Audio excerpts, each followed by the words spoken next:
عقل کی یہاں پہ بالادستی نہیں ہے، نقل پیش کرو اللہ اور رسول کا کوئی فیصلہ، خود جو ہے وہ سقراط بننے کی کوشش نہ کرو. اور یہ سقراطیت جو ہے یہ سب سے زیادہ مضر شے ہے دین میں، اور یہی ہے جو آج کل بنیاد بنتی ہے. یہ اپنی عقل، حدیث اور سنت کا جو استخفاف ہے، جو اس کی اہمیت کو گھٹایا جاتا ہے، وہ اسی حوالے سے کہ نہیں، یہ بات، یہ حدیث کی یہ بات ہمیں سمجھ میں نہیں آتی، ہماری عقل میں نہیں آ رہی، ہماری عقل کی فیصلہ کچھ اور ہے، لہٰذا اس بنیاد پر حدیث ریجیکٹ. یہ توہین ہے. اپنی عقل کو آپ بالا تر سمجھ رہے ہیں. ہاں یہ آپ ضرور کر سکتے ہیں کہ یہ حدیث جو ہے پایہ ثبوت کو پہنچ رہی ہے، اوتھینٹک ہے، محدثین نے اس کو قابل احتجاج قرار دیا ہے کہ اس سے دلیل پکڑی جا سکتی ہے اس حد تک. تو لا ترفعوا اصواتکم فوق صوت النبی، اپنی آوازوں کو نبی کی آواز سے بلند نہ کرو. ولا تجهروا له بالقول كجهر بعضكم لبعض، اور اس بلند آوازی سے بات نہ کیا کرو نبی کے ساتھ جیسے آپس میں چہک کر گفتگو کرتے ہو. ان تحبط اعمالکم وانتم لا تشعرون، مبادا تمہارے تمام اعمال ضائع ہو جائیں تمہیں پتہ بھی نہ چلے. ان الذين يغضون اصواتهم عند رسول اللہ، وہ لوگ کہ جو اپنی آوازوں کو پست رکھتے ہیں اللہ کے رسول کے سامنے ادب و احترام سے. اولئک الذین امتحن اللہ قلوبهم للتقوی، یہ وہ لوگ ہیں جن کے دلوں کو اللہ نے جانچ لیا ہے تقوی کے لیے. ہاں یہ اہل ہے تقوی کے، ان دلوں میں تقوی آ سکتا ہے جو ادب اور احترام کا معاملہ نبی کے ساتھ کریں. اللہ تعالیٰ انہیں کو تقوی عطا فرماتا ہے. لہم مغفرۃ و اجر عظیم، ایسے لوگوں کے لیے اللہ کی بخشش ہے اور اجر عظیم ہے، بہت بڑا اجر ہے. ان الذین ینادونک من وراء الحجرات، اور وہ لوگ کہ جو ہے نبی آپ کو پکارتے ہیں حجرات کے باہر سے. اکثرہم لا یعقلون، ان میں سے اکثر لا سمجھ ہیں. خاص طور پر یہ سن 9 کا ایک واقعہ ہے. بنو تمیم کوئی ایک، یوں سمجھیے کہ کوئی علاقہ ہے، وہاں سے کچھ لوگ آئے تھے. عربوں کا ایک مزاج ہے اکھڑ اور کرخت، خاص طور پہ بدوؤں کے اندر یہ بات زیادہ ہوتی ہے. تو انہوں نے جیسے آپس میں پکارا جاتا ہے باہر کھڑے ہو کے حضور صلی اللہ علیہ وسلم کے حجرے کے باہر آواز دیا، محمد اخرج علینا صلی اللہ علیہ وسلم، کہ حضور کو پکار کر کہا کہ باہر نکلو، باہر آؤ، جو بھی ان کا ایک انداز ہوتا ہے. فرمایا کہ ان میں سے اکثر سمجھ نہیں رکھتے. وَلَوْ أَنَّهُمْ صَبَرُوا، اگر وہ صبر سے کام لیتے، حَتَّى تَخْرُجَ إِلَيْهِمْ، یہاں تک کہ آپ خود باہر ان کے پاس تشریف لاتے، لَكَانَ خَيْرًا لَهُمْ، تو یہ ان کے حق میں بہت بہتر ہوتا. وَاللَّهُ غَفُورٌ رَحِيمٌ، اللہ بخشنے والا ہے، مہربان ہے. اگر ان کی ناسمجھی سے ایسا ہوا تو اللہ تعالیٰ درگزر فرما دے گا، لیکن آئندہ اگر وہ کریں گے تو پھر پکڑ ہوگی. یہ ہے ایک بہت اہم معاملہ، نبی کا احترام. یہ مرکز ملت ہیں، ان سے محبت، ان کا ادب احترام، یہ اس امت کو متحد رکھنے کے لیے ایک سیمنٹ سبسٹنس کا کام دے گا. یا ایھا الذین آمنوا ان جاءکم فاسق بنبأ فتبینوا، اہل ایمان اگر تمہارے پاس کوئی فاسق شخص، غیر متقی شخص، فاسق اصل میں متقی کے مقابلے میں ایک وہ ہے کہ جو ہر معاملے میں پھونک پھونک کر قدم رکھتا ہے، دیکھو کہیں گناہ تو نہیں ہے، کوئی حرام تو نہیں ہے، کہیں میں اللہ کو ناراض تو نہیں کر رہا. اور فاسق وہ ہے کہ جو تمام حد بندیوں کو توڑتے ہوئے بس بڑھ رہا ہے آگے، کچھ خیال کیے بغیر، حلال حرام، جائز ناجائز، اللہ کا حکم ٹوٹ رہا یا نہیں ٹوٹ رہا، پرواہ نہیں ہو رہی. یہ فاسق ہے. ایسا شخص، غیر محتاط شخص، اگر تمہارے پاس کوئی اہم خبر لے کر آئے، ان جاءکم فاسق بنبأ فتبینوا، تو چھان پھٹک کر لیا کرو، تحقیق کر لیا کرو.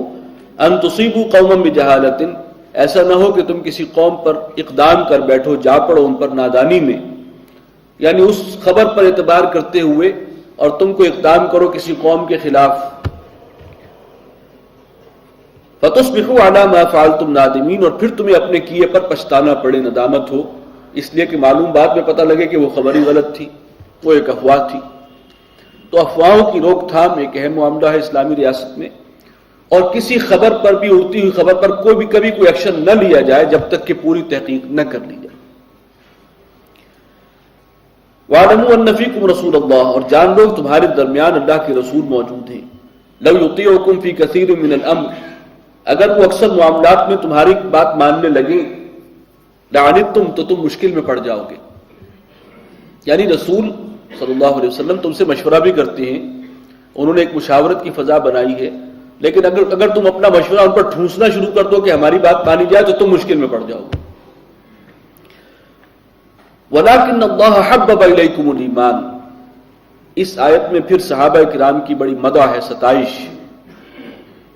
لیکن اللہ تعالیٰ نے اے مسلمانوں، اور خاص طور پہ خطاب حضور کے صحابہ سے، تمہارے دل میں ایمان کی محبت جو ہے وہ راسخ کر دی،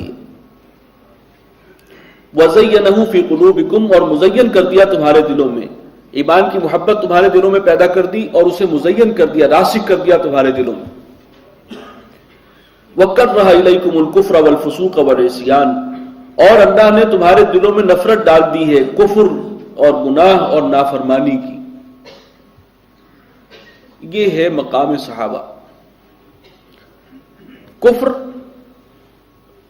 فسق یعنی گناہ کے کام، اور معصیت، نافرمانی، اللہ اور رسول کے کسی حکم کو توڑنا، یہ وہ چیزیں ہیں جن کے حوالے سے اللہ نے صحابہ کے دلوں میں نفرت ڈال دی ہے کہ وہ اس طرف سوچ بھی نہیں سکتے۔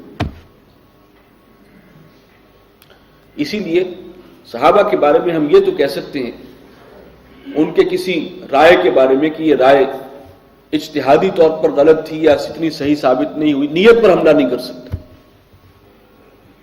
نیت پر حملہ کریں گے تو ہم نے خود قرآن مجید کی توہین کی اور اپنے ایمان کی پھر خیر بنانی ہوگی۔ اولئک هم الراشدون، یہ لوگ ہیں کہ جو رشد پر ہیں، نیک رستے پر ہیں، صحیح راہ ہدایت پر گامزن ہیں۔ فضلا من اللہ ونعمہ، اور ان کا یہ راہ ہدایت پر ہونا اللہ کا فضل اور اس کی نعمت، اس کی رحمت کا مظہر ہے۔ واللہ علیم حکیم، اللہ جاننے والا ہے، حکمت والا۔ وَإِن طَائِفَتَانِ مِنَ الْمُؤْمِنِينَ اقْتَتَلُوا فَأَصْلِحُوا بَيْنَهُمَا، اور اگر مسلمانوں میں سے دو گروہ آپس میں لڑ پڑے، جنگ کرنے لگیں کسی غلط فہمی کی وجہ سے، کوئی آپس میں ان کی جو ہے کشیدگی اس حد تک بڑھ جائے مسلمانوں کے دو گروہوں میں کہ تلواریں نکل آئیں، فَأَصْلِحُوا بَيْنَهُمَا، تو اے مسلمانوں تمہارا فرض ہے کہ ان کے درمیان صلح کراؤ۔ لا تعلق ہو کر نہیں بیٹھ سکتے کہ پرائے مسئلے میں خام خام جو ہے وہ ٹانگ اڑائیں، برے بنیں گے۔ اصل میں یہ اسٹیٹ کے لیول کی ہدایت ہے۔ اسلامی ریاست میں، اس ریاست کے اندر اگر کوئی دو طبقات مسلمانوں کے آپس میں جو ہیں وہ ان کی کشت خون ہونے لگے، لڑائی حد سے بڑھ جائے، تو اسٹیٹ کی ذمہ داری ہے، ریاست کی ذمہ داری ہے کہ وہ صلح کرائے، یعنی پوری مسلمان امت جو ہے بقیہ وہ اب ان کو صلح کرانے کے در پہ ہوگی، کوشش کرے گی۔ فَإِن بَغَتْ إِحْدَاهُمَا عَلَى الْأُخْرَى، اور پھر اگر ایک زیادتی کرے دوسرے پر، صاف نظر آ جائے کہ ایک زیادتی پر تلا ہوا ہے فریق، فَقَاتِلُوا الَّتِي تَبْغِي، تو پھر اب اے مسلمانوں تم قتال کرو اس کے خلاف کہ جو زیادتی کر رہا ہے۔ بہت اہم احکامات ہیں۔ حَتَّى تَفِيَ إِلَىٰ أَمْرِ اللَّهِ، یہاں تک کہ وہ اللہ کے فیصلے کے سامنے سر جھکا دے۔ اب یہ اللہ کا فیصلہ کون سا ہے؟ یعنی اسٹیٹ کے لیول پر جو ڈیسیژن لیا گیا ہے کہ یہ فریق زیادتی کر رہا ہے، اول تو اسے کہا جائے گا تم اپنے تائب ہو جاؤ اور اپنی اس ضد کو چھوڑ دو، وہ اگر نہیں باز آتے تو پھر اس کے خلاف قتال ہے، اور یہ فیصلہ اللہ کا ہے۔ جب وہ اللہ کے اس فیصلے کے آگے سر جھکا دے، فَأَصْلِحُوا بَيْنَهُمَا، تو اب پھر ان دونوں فریقین کے درمیان صلح کرا دو، بِالْعَدْلِ وَأَقْسِطُوا، عدل و انصاف کے ساتھ، اور انصاف سے کام لو، عدل سے کام لو۔ ان اللہ یحب المقسطین، اللہ تعالیٰ عدل کرنے والوں کو پسند کرتا ہے۔ انما المؤمنون اخوۃ، جان لو کہ مسلمان آپس میں بھائی بھائی ہیں۔ فاصلحوا بین اخویکم، تو صلح کرا دیا کرو دو بھائیوں کے درمیان۔ واتقوا اللہ لعلکم ترحمون، اللہ کا تقوی اختیار کرو تاکہ تم پر رحم کیا جائے۔ یا ایھا الذین آمنوا لا یسخر قوم من قوم، یہ ساری جو ہدایات دی جا رہی ہیں مسلمان یکجان ہوں، ان کے اندر رکھنے نہ ہو، انتشار نہ ہو، آپس کی لڑائیاں نہ ہوں، اور کوئی لڑائی پر تلے تو اس کے خلاف پورا ایکشن لیا جائے، سخت ترین، یہاں تک کہ وہ سیدھا ہو جائے۔ مقصد کیا ہے؟ اس لیے کہ جو عظیم مشن اللہ نے دیا ہے مسلمانوں کو، وہ دین کے غلبہ اور اقامت کی جدوجہد، شہادت الناس، کل روح ارضی پر جب تک اللہ کا دین قائم نہیں ہو جاتا وہ مشن تو نامکمل ہے۔ وقت فرصت ہے کہاں، کام ابھی باقی ہے، نور توحید کا اتمام ابھی باقی ہے۔ اس کے لیے جب تک یہ ایک بنیادی مرصوص